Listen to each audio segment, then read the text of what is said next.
Assalamualaikum warahmatullahi wabarakatuh.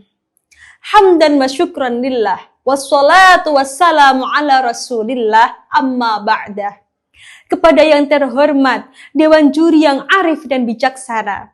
Kepada yang saya hormati, seluruh panitia yang mempesona. Dan tidak lupa kepada seluruh peserta da'i-da'iyah yang insya Allah masuk surga. Amin ya rabbal alamin. Hadirin yang dirahmati Allah, coba kita renungkan sejenak.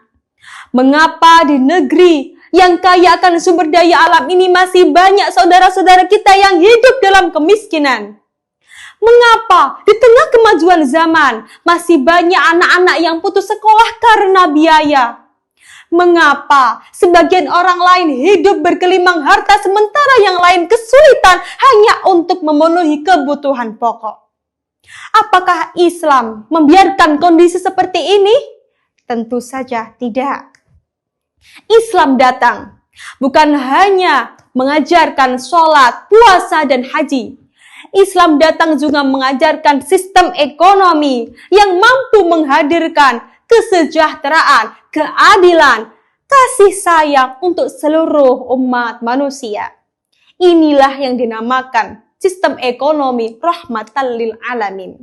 Allah Subhanahu wa taala berfirman dalam Quran surah Al-Anbiya ayat 107. A'udzu billahi minasy syaithanir rajim. Wa ma arsalnaka illa rahmatan lil alamin.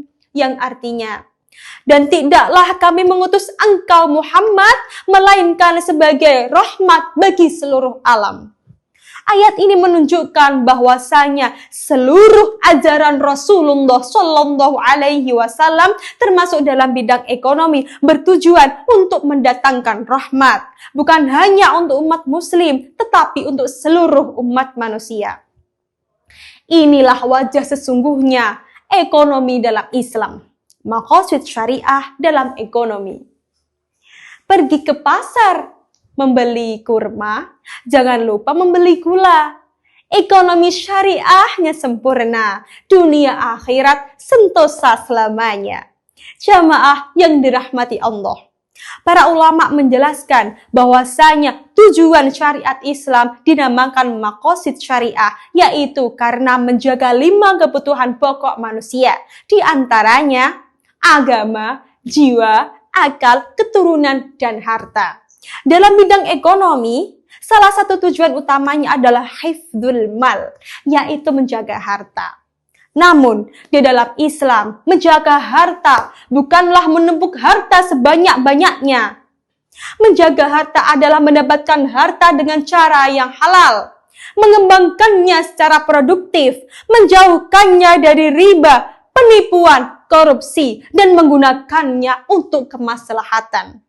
Allah Subhanahu wa taala berfirman dalam Quran surah An-Nisa ayat 29 yang artinya, wahai orang-orang yang beriman, janganlah kamu saling memakan harta sesamamu dengan cara yang batil.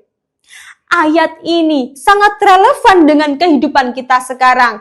Korupsi, manipulasi, suap, judi, investasi bodong, penipuan digital, bahkan riba. Itu adalah contoh-contoh memakan harta dengan cara yang batil.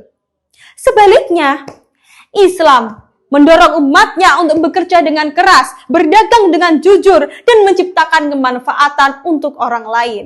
Oleh karena itu, Rasulullah Shallallahu Alaihi Wasallam bersabda yang artinya, tidaklah seseorang memakan makanannya lebih baik daripada hasil kerja tangannya sendiri. Hadis riwayat Bukhari. Hadirin yang dirahmati Allah, Islam tidak pernah memusuhi orang yang kaya. Justru Islam mendorong umatnya untuk menjadi kuat secara ekonomi.